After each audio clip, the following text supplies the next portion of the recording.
Bom dia, bom dia, bom dia! Tudo bem? Bem-vindos a mais um dia. Bem-vindo a mais um dia com uma vida com propósito. E hoje vamos caminhar para 50% de download, né? Nós vamos para o dia 20.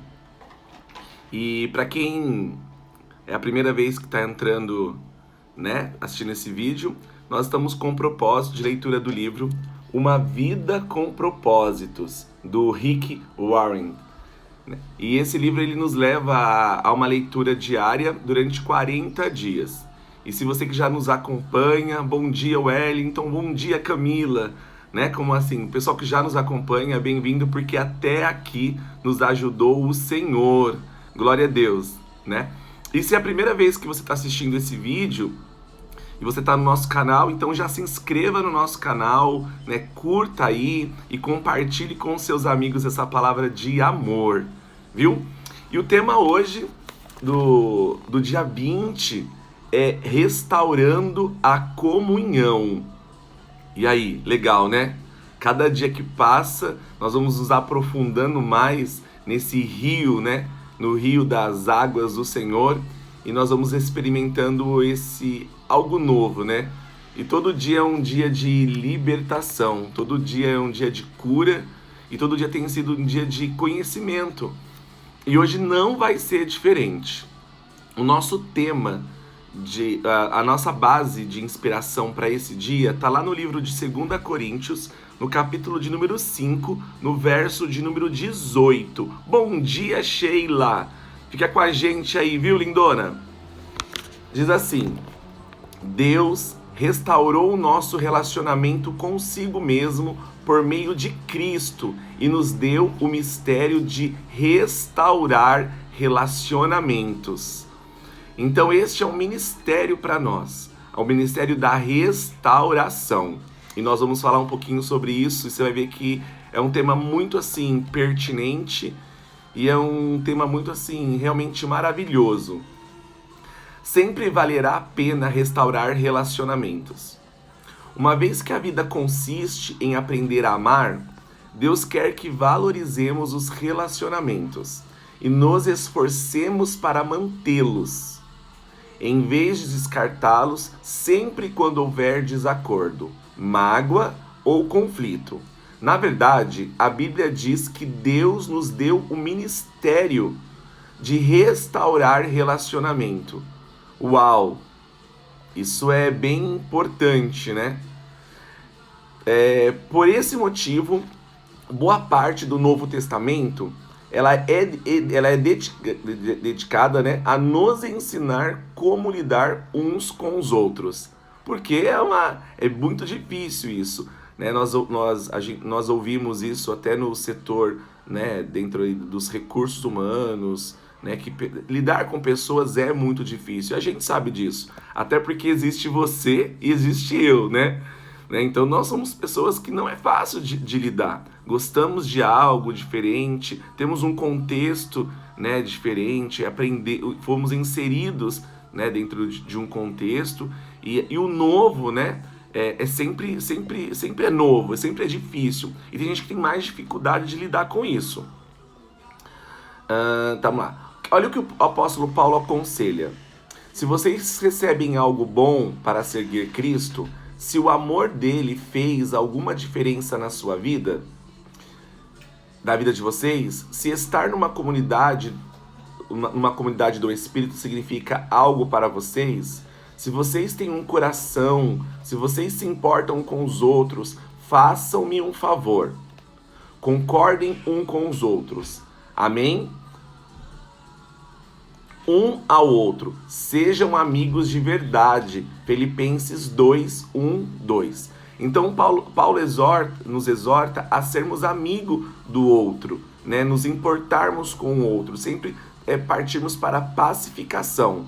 É algo que realmente é forte, né? Paulo ensina que a habilidade no trato com as pessoas é um traço de um cristão maduro. Então hoje nós iremos é subir um degrau aí do nível de maturidade nesse aprendizado, que é isso que o Senhor espera de mim e espera de você. O desejo de Cristo é que a sua família seja conhecida pelo amor dos seus membros. Deus, ele quer que nós sejamos, como corpo de Cristo, reconhecido pelo amor, né? Pela comunhão, pelo perdão. E Paulo fica até envergonhado quando os membros da igreja de Corinto se dividiram em facções opostas. Uau, Anderson, isso aconteceu e está lá em 1 Coríntios, no capítulo 6, no verso 5 especificamente. Por isso a importância de nós lermos a Bíblia e termos ela como um manual de instrução para nós. Então ele ficou envergonhado, chegando até a brigar na justiça comum. Olha, então eles foram até lá pro fórum, né? Tiveram até uma audiência lá com o juiz. Em uma carta ele lamenta: que vergonha! Será que entre vocês não existe alguém com bastante sabedoria para resolver uma questão entre irmãos? Ele ficou escandalizado ao descobrir que não havia ninguém maduro na igreja para resolver conflitos pacificamente. Uau, né? E eu vou ler mais um pouquinho, que eu acho que está bem interessante esse conteúdo aqui do livro. Diz assim: na mesma carta declara: tem uma preocupação séria a compartilhar com vocês. Então ele estava preocupado e estava orientando aquele povo. Meus amigos, pelas autoridades que Jesus, nosso Senhor, tentarei ser o mais direto possível. Vocês precisam aprender a entrar em acordo. Devem ter consideração um pelos outros, cultivando a vida em comum. Lá em 1 Coríntios 1:10. Então a gente já vê qual que é a exortação. A importância de nós restaurarmos a comunhão, levarmos paz, porque nós somos um agente de paz. Se você deseja a bênção de Deus em sua vida e quer ser conhecido como filho de Deus, aprenda a ser um pacificador. Essa palavra ela vem de encontro ao meu e seu coração. Se nós queremos ser reconhecidos como filho de Deus, precisamos ser pacificador. E o que um pacificador faz, Anderson? Ele leva a paz. No meio de um conflito, ele não fermenta. No meio de um conflito, ele não, usando um termo agora muito normal, ele não isqueira lá, ele não põe mais fogo. Não, mas ele traz paz para aquela situação. Ele vai tentar acalmar aquela situação. Jesus disse, olha o que Jesus disse: Deus abençoa os que trabalham pela paz, pois eles serão chamados filhos de Deus. Mateus 5:9. Então, para sermos filhos de Deus, temos que trabalhar para a paz, não para o conflito. Ele chama bem-aventurados que trabalham pela paz, aqueles que procuram efetivamente solucionar conflitos. Pacificadores são raros, porque promover a paz dá um trabalho muito difícil. Então, que Deus ele possa olhar para o meu e para o seu coração e ver que nós realmente somos pacificadores e não agentes de conflitos. Você foi formado para ser parte da família de Deus. E segundo o propósito da sua vida, aqui é aprender a amar e a relacionar-se com pessoas. Então esse é o nosso propósito, que é difícil, mas é ali que nós aprendemos, que nós amadurecemos, né? Que nós trocamos experiências. Por isso, promover a paz é uma habilidade mais importante que você pode desenvolver. Infelizmente, a maioria de nós aprendeu a resolver conflitos. Então, nós precisamos desenvolver essa habilidade de ser um pacificador. Não é fácil, mas precisamos desenvolver. Porque o livro diz isso, é uma verdade. Nós aprendemos a resolver conflitos. Promover a paz é evitar conflitos. Olha que legal. Então, nós sempre estaremos a 2 passos à frente, evitando o conflito e gerando a paz, pacificando. Fugir do problema, fingindo que ele não existe, ou ter medo de falar sobre o assunto, na verdade, é covardia. Então nós não estamos aqui falando que nós não temos que tratar o assunto, temos que fugir do assunto. Não, temos que resolver, né, através da paz. Porque aquele que foge dos conflitos, ele, né, aqui diz que ele é um covarde. E nós não somos covardes, porque recebemos, né, a força e a coragem do Senhor.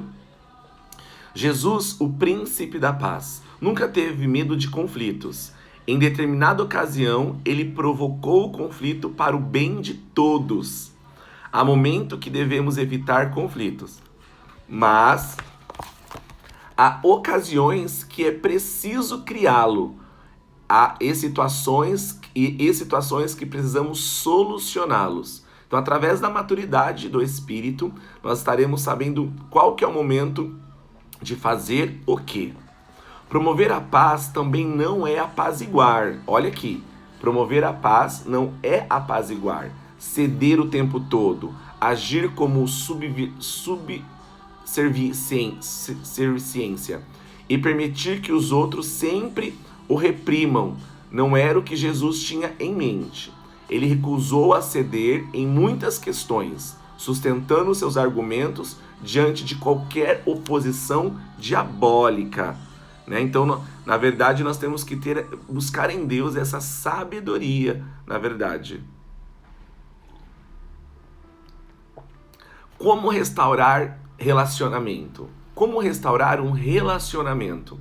Hoje nós vamos falar de 7 passos, 7 orientações para que nós possamos solucionar e restaurar relacionamentos feridos, relacionamentos doentes, relacionamentos que estavam muitas vezes perdidos. Olha aí, como cristão, Deus nos chamou para que ajudássemos nossos relacionamentos uns com os outros. Segundo Coríntios, capítulo 5, 18. O primeiro passo que nós vamos falar nessa manhã é que fale com Deus antes de falar com a pessoa. Uau! Quem é sanguíneo, quem é colérico aí, né? Sabe muito bem o que eu tô falando. Aqueles que têm o pavio bem curto, aqueles que não gostam de esperar. Eu vou resolver tudo agora, tudo do meu jeito. Então a primeira orientação para você é que você fale com Deus antes de falar com a pessoa. Converse com Deus a respeito do problema. Se você orar a respeito do conflito, em vez de se juntar a alguém para murmurar, descobrirá que, em geral, Deus muda seu coração ou Deus muda o coração da pessoa, sem sua ajuda.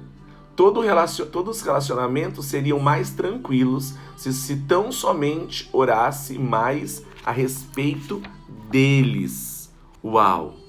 Então essa é o primeiro conselho, né? Orar a Deus, conversar com Deus antes de você resolver qualquer tipo de problema. É fácil? Não, mas siga esse conselho que realmente nós teremos êxito. Aqui, conte a Deus as frustrações, clame por ajuda. A maioria dos conflitos tem raízes em necessidades não satisfeitas. Algumas das necessidades só podem ser alcançadas em Deus. Quando você espera que uma pessoa, amigo, mulher, chefe, etc., né, satisfaça a sua necessidade, que somente Deus pode atender, está se candidatando à amargura e à decepção. Ninguém pode suprir todas as suas necessidades, somente Deus. Não é sua esposa, não é seu namorado, não é seu filho, nem seus pais. Somente Deus. E olha o que o apóstolo Tiago observa. Ele observa que muitos dos conflitos aconteceram por falta de oração. Né? Então lá em Tiago ele comenta sobre isso. Olha que interessante. De onde vêm as guerras e contendas que há entre vocês? É uma pergunta que ele está fazendo, né? Vocês cobiçam coisas, mas não as têm. Não têm porque não pedem. Em vez de confiar em Deus, preferimos crer que os outros nos farão felizes. Então ficamos furiosos quando eles nos decepcionam. Gente, uau! Se nós lêssemos um pouquinho mais a Bíblia, né, eu acho que nós sofreríamos menos consequências aí. Deus, porém, está dizendo: por que você não vem a mim primeiro?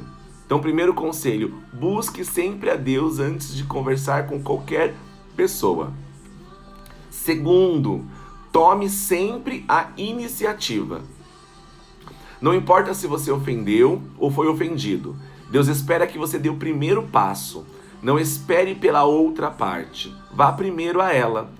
Restaurar a comunhão perdida é tão importante que Jesus lhe deu precedência, até mesmo sobre o culto de adoração. Ai, você respira até fundo, né?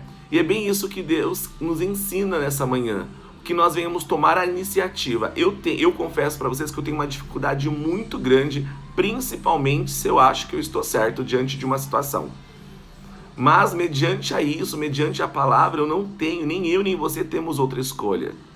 Então, se uma situação dessa aconteceu, né, por amor a Deus e por humildade, na verdade, que nós venhamos tomar a iniciativa. Se você ainda tem dúvida disso, leia depois Mateus 25, 23 e 24.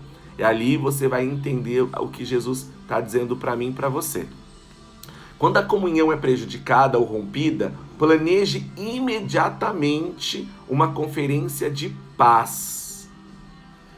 Não fique adiando ou arrumando desculpa e nem protelando, prometendo, né? Resolva aí amanhã, depois eu resolvo isso. A maioria de nós agimos dessa forma, né? Agir rapidamente também evita que os danos espirituais sejam maiores. A Bíblia diz que o pecado, incluindo conflitos não resolvidos, bloqueia a comunhão de Deus e impede que as orações sejam respondidas. E isso mesmo. Provérbios 28, 9 e 1 Pedro 3, 7. Se você tem dúvida, leia lá que o Senhor ele vai exortar a sua vida. Terceiro, demonstre compaixão pelos sentimentos do outro. Na verdade, nós estamos muitas vezes mais preocupados com os nossos sentimentos diante de um conflito. Nos colocamos primeiro na situação.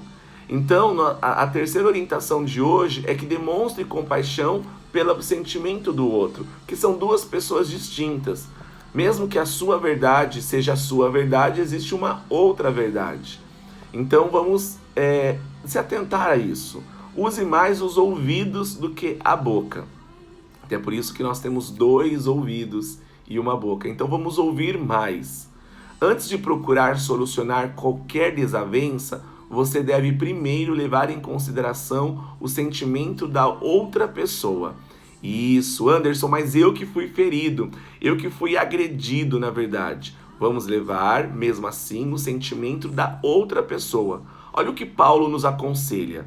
Olha, que ninguém procure somente seus próprios interesses, mas também o dos outros.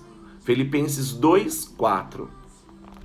Eu achei bem interessante isso aqui, eu quero ler para vocês, né? É bem mestre, bem conhecimento mesmo. O verbo procurar é a tradução do grego que significa chopos, do qual formamos a palavra telescópio, microscópico. Uau, né? Legal essas informações.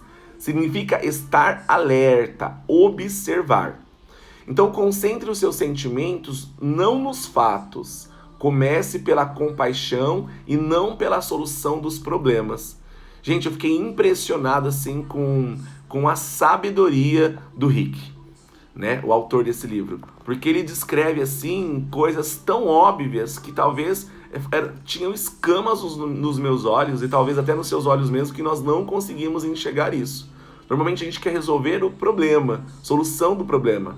Não é assim? Você vê muito no mundo corporativo, olha, o que importa é o problema. Né? E aqui nós aprendemos o quê? Que nós precisamos ter compaixão pelo outro, né? E não pela solução do problema. Comece tentando, né, conversar com a pessoa, arrancar os sentimentos que ela sente. Na verdade, olha o que ele fala aqui. Na verdade, os ressentimentos nos fazem agir e pensar como tolos. Olha, meu Deus, né? Então, os nossos ressentimentos nos faz agir como tolos aí. Davi admitiu certa vez, o rei Davi, né? Olha o que o rei Davi disse: meu coração está cheio de amargura e eu fiquei revoltado. Eu não podia compreender, ó Deus, era como um animal sem entendimento.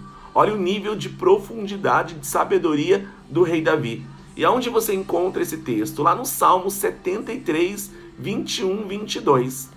Todos agimos como bestas feras quando estamos feridos. E é verdade mesmo. Quem é pai e quem é mãe, mexe com seu filho. Porque a gente ouve o termo assim, que eu viro um leão, não é isso? Então, por quê? Nós estamos agindo aí pelos sentimentos, né? Porque nós estamos feridos. E quem está ferido, o maior mecanismo de defesa é o quê? É o contra-ataque, é o ataque. Em contrapartida, olha o que a Bíblia diz. A sabedoria do homem lhe dá paciência. Sua glória é ignorar ofensas. Ó meu Deus. Fala aí. Quem é mais sanguíneo, mais colérico? Ó meu Deus. Precisamos realmente, né, viver isso, ter essa sabedoria, né? E ignorar as ofensas. É fácil. Eu particularmente acho isso difícil. Mas é um trabalhar aí. Eu acho muito legal porque, assim, cada página, cada dia que nós vamos assistindo, Deus vai falando assim comigo de uma forma, assim, forte. E hoje, né, tá mexendo lá, tá cutucando lá mesmo. Que eu acho que para você também não tá sendo diferente. A paciência tem origem na sabedoria. E a sabedoria origem no fato de ouvir a perspectiva do outro. Meu Deus. Isso aqui dá até frase de Facebook, né? Até vou ler de novo. A paciência tem origem na sabedoria. E a sabedoria tem origem no fato de ouvir a perspectiva do outro. Quando você ouve, você está dizendo, olha o que está dizendo, valorizo sua opinião, preocupo-me com o nosso relacionamento e você é importante para mim. Uau, né? 4, né? Confesse sua parte no conflito. Se você realmente deseja restaurar um relacionamento, comece admitindo seus erros e transgressões. Então comece falando, né? Me perdoa, eu errei, não deveria ter falado dessa forma, né? Não deveria ter agido, me comportado desse tipo. Então o 4º passo é você confessar parte do conflito. Já que todos temos pontos cegos, até porque nós não somos perfeitos e nós erramos também, você precisará pedir a uma terceira pessoa que ajude a avaliar as suas ações, antes de se encontrar com alguém que tem um conflito. Então peça um conselho para um mentor, para o seu líder, para o seu pastor, né? Peça um conselho, exponha isso antes de você procurar a pessoa. Também peça a Deus que lhe mostre quanto você mesmo contribuiu para esse problema. Então faça algumas perguntas. Se eu sou o problema, né? É muito importante você refletir sobre isso. Que normalmente nós não pensamos, né? Nós estamos certos, a pessoa está errada e você está certo. Você sempre está certo. E olha aqui. A Bíblia diz que se afirmamos que estamos sem pecados, enganamos a nós mesmos. E a verdade não está em nós. 1 João 1,8. Então nós não estamos certos 100%. A confissão é uma ferramenta poderosa para a reconciliação. Então, confessar é uma das ferramentas mais importantes, né, para a reconciliação. Quando você começa admitindo humildemente, porque tem pessoas que vai diante de você e vai numa arrogância, ela admite o erro, mas uma arrogância só para... Vamos lá, vamos resolver todos os problemas. Não, não é assim. Você precisa começar admitindo humildemente o seu erro. Isso faz com que, olha que legal, isso neutraliza a raiva da outra pessoa e deixa ela desarmada, porque ela provavelmente esperava que você ficasse na defensiva. E é verdade isso. Não dê desculpas, nem transfira a culpa. Apenas confesse sinceramente qualquer participação que tenha tido no conflito. Aceite a responsabilidade pelos erros e peça perdão. Uau, né? Mais claro que isso, acho quase impossível, né? Quinto, invista contra o problema e não contra a pessoa. Temos que resolver o problema e não a pessoa que é o problema. Não há como solucionar um problema se você estiver preocupado em identificar a culpa. Você terá que fazer uma escolha. Olha o que a Bíblia diz. A resposta cortês abranda a fúria, mas a língua afiada incita a ira. Provérbios 15, 1. Você nunca se fará entender estando zangado. Por isso, escolha cuidadosamente as palavras e responda, e a resposta branda é sempre melhor que o sarcasmo. Uau! Então, realmente é um conselho assim excelente. Na solução dos conflitos, a maneira de falar é tão importante quanto o que se fala. Se você expressar de forma ofensiva, a outra pessoa ouvirá de uma forma defensiva. Deus nos diz: quem tem coração sábio é conhecido como uma pessoa compreensiva. Quem tem um coração sábio é conhecido como uma pessoa compreensiva. Quanto mais agradáveis são suas palavras, mais você consegue convencer o próximo. Olha, Provérbios também, 16, 21. Irritar as pessoas jamais funcionará, e você nunca será persuasivo quanto é rude. Meu Deus. E aqui ele dá um exemplo, né? Bem legal para a gente poder entender aí. Olha o que ele fala. Durante a Guerra Fria, ambos os lados concordaram que algumas armas eram tão destrutivas que jamais deveriam ser usadas. Atualmente, as armas químicas e biológicas foram banidas e os estoques de armas nucleares estão sendo reduzidos, para o bem da comunhão. Você deve destruir seu arsenal de armas nucleares relacionais, ou seja, condenar, menosprezar, comparar, rotular, insultar, ironizar, reagir com sarcasmo. Paulo resume tudo isso dessa forma lá em Efésios 4:29. Olha o que ele diz. Nunca diga palavras mal aos outros, mas usem apenas palavras boas, que ajudem os outros a crescerem na fé e a conseguir o que necessitam. Para as coisas que vocês dizem, faça bem para as coisas que você dizem, faça bem para os que a ouvem. Olha aí o conselho, né, de Paulo. E o sexto, coopere tanto quanto for possível. Paulo continua dizendo, né? Paulo é um exemplo para nós. Faça tudo o que for possível para viver em paz com todas as pessoas. Gente, isso é muito difícil, eu digo particularmente, né? Quando eu estava lendo essa palestra, né? Essa ministração ontem, Deus assim falava comigo assim de uma forma, assim, eu sentia a morsa assim, do Espírito me apertando mesmo, assim, porque para mim é algo assim bem complicado. A paz sempre tem uma etiqueta de preço. Às vezes custa o nosso orgulho e quase sempre custa o nosso egoísmo. Uau! Sétimo, enfatize a reconciliação e não a solução. Eu achei bem interessante isso, viu? Para mim foi algo assim bem libertador. É ilusão esperar que todos concordem a respeito de tudo. A reconciliação atém-se ao relacionamento enquanto a solução está vinculada ao problema. Quando focamos na reconciliação, o problema perde importância e não raro se torna irrelevante. Podemos estabelecer um relacionamento mesmo quando somos incapazes de resolver nossas diferenças. Então eu entendi isso, que a gente pode resolver, né? Estabelecer um relacionamento mesmo quando nós somos incapazes de resolver aquela diferença. Os cristãos muitas vezes têm discordâncias sinceras e legítimas. Então, discordar faz parte, né, do contexto. Além de anunciar sua divergência, pais podem discordar sem ser desagradáveis. Uau!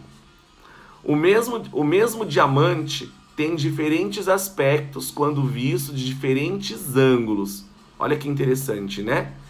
Então, é bom ver por outros ângulos, não só pelo nosso. Deus espera unidade, não uniformidade. Legal isso também. Podemos caminhar de braços dados sem discordar de tudo. Meu querido, nós somos diferentes, é importante até que nós discordemos também. Mas o mais importante é que nós possamos caminhar juntos, caminhar de braços dados, mesmo de você discordando daquilo. Porque precisamos entender que nada é sobre nós. Nada nunca vai ser sobre mim e nem sobre você. Sempre será sobre Jesus. E às vezes a nossa perspectiva está ofuscada. E às vezes nós não conseguimos enxergar por essa ótica. Talvez a ótica do próximo realmente é a melhor, né? Então precisamos ter essa humildade aí, né, dentro do nosso coração. Então isso não significa que você deva desistir de encontrar uma solução. Talvez você precise continuar conversando, até mesmo discutindo, no bom sentido, sobre o assunto, mas faça isso com espírito de harmonia. Reconciliação significa fazer as pazes, não necessariamente esquecer do assunto. Uau! E esse momento é o momento onde o autor ele nos faz refletir. Ele faz umas perguntas bem diretas mesmo. Olha aqui. Depois que nós estudamos esse capítulo, eu queria que você pensasse sobre isso também. Com quem você acha que deve entrar em contato? Né? Você pensa quem você precisa restaurar a comunhão.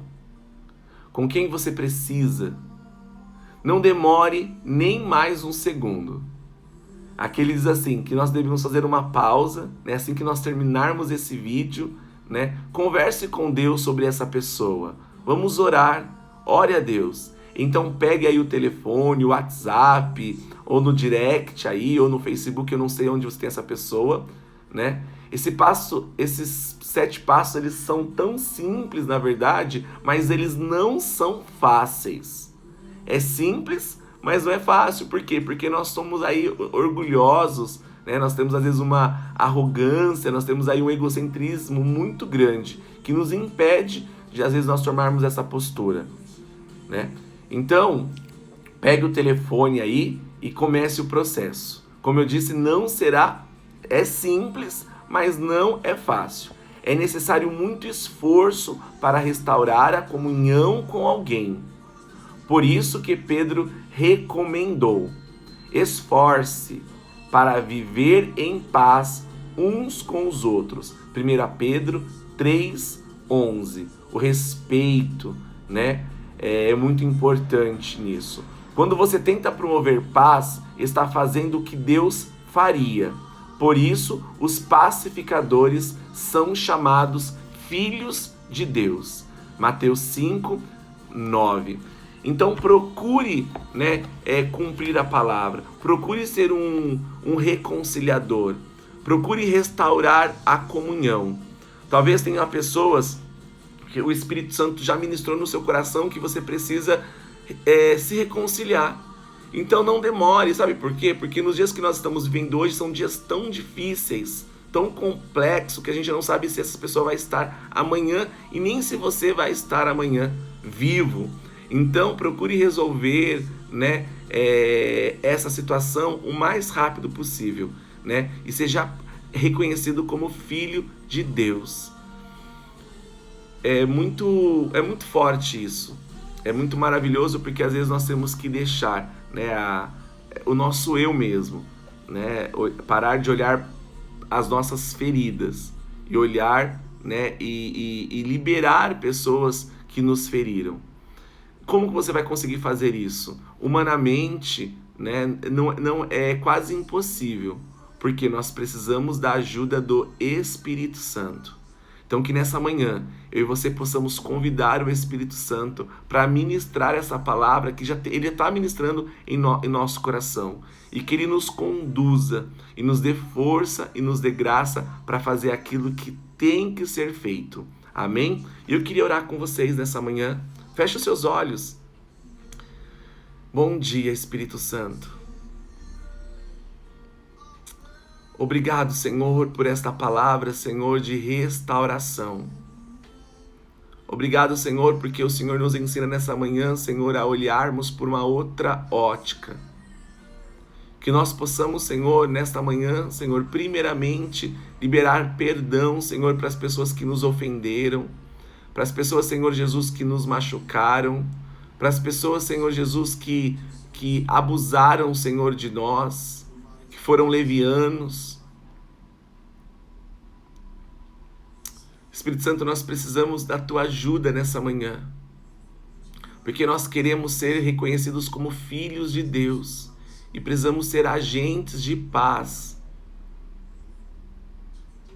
Senhor, nos dê a oportunidade da reconciliação, porque a Tua palavra diz, nós aprendemos hoje que a reconciliação ela é um ministério, Senhor. Senhor, que nós venhamos ser mais humildes, menos egocêntricos, Senhor. Que a palavra do Senhor ela possa ser viva e eficaz na nossa vida. Restaura-nos, Senhor Jesus, para este novo tempo. Que nós possamos seguir, Senhor, esses conselhos, Senhor, que foi nos dado, Senhor Jesus, de uma forma tão linda e tão amorosa, Senhor. Que eu tenho certeza que se nós cumprirmos esses conselhos, Senhor, nós teremos um futuro, Senhor, extraordinário. Um futuro, Senhor, de paz. Nos ajuda, Senhor, com nossos temperamentos. Nos ajuda, Senhor, com nossas fragilidades, Senhor, de caráter. Queremos ser, Senhor, como o Senhor é. Imprima, Senhor, o seu caráter em nós. Imprima, Senhor Jesus, Pai, os teus pensamentos em nós. Que nós possamos, Senhor, nesta manhã morrer para nós, Senhor, e nascer para o Senhor, nascer para a Tua vontade, Senhor. Porque nós sabemos, Senhor Jesus, que o Senhor honra, Senhor, os humildes. Obrigado, Senhor. Obrigado por esta palavra maravilhosa, Senhor. Obrigado por esse dia maravilhoso. Que o Senhor continue nos abençoando, Senhor. E que hoje ainda, Senhor, essa palavra gere vida em nós. Que essa palavra gere restauração em nós. É isso, Senhor, que eu te peço e te agradeço. Em nome de Jesus. E todos digam amém. Amém, amém, amém. E se você confirma essa palavra, solta um monte de coraçãozinhos aí pro Senhor, né? Curta mesmo, né? Que não curta só aí digitalmente, mas curta ela de uma forma espiritual. Que essa palavra ela venha a ser impregnada na sua alma, no seu coração. E que nós possamos levantarmos nessa manhã, né, como pessoas melhores. Deus ele quer que cada dia mais nós melhoremos. Por isso que Ele nos chamou para termos uma vida com propósito. Espero ter contribuído nessa manhã para o seu coração, né, porque essa palavra ela falou de uma forma maravilhosa ao meu coração. E fiquem com Deus. Deus abençoe o seu dia, que você venha ter uma sexta-feira maravilhosa na paz do Senhor, que você venha ser um restaurador de comunhão por onde você passar. Amém? Fiquem com Deus e eu amo vocês e ainda devo amor. Tchau, tchau.